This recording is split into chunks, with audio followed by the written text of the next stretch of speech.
Hello YouTube, it's Luke Edgar again, and I'm gonna show you install Shield or uninstall Shield's #1 major flaw.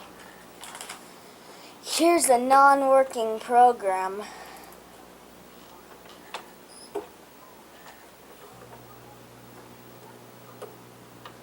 Oh, did I? Oh, well. I actually have this game. It's not working properly, so I'm deciding to uninstall it.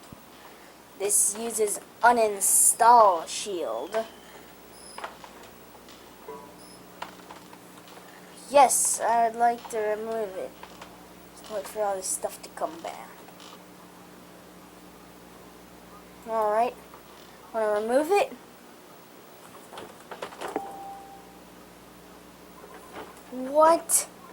Let me try again.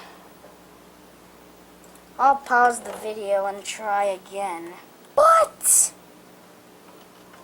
Yes, this is not a prank. This is true.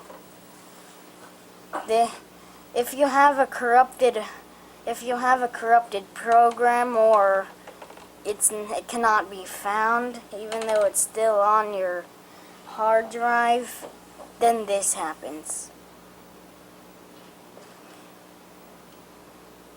If this happens, well, out of my very big hard drive, the words that come out of it are, I think the last choice you have is to, well, delete the program out of your System 32. It sounds complicated. It is. It is very complicated.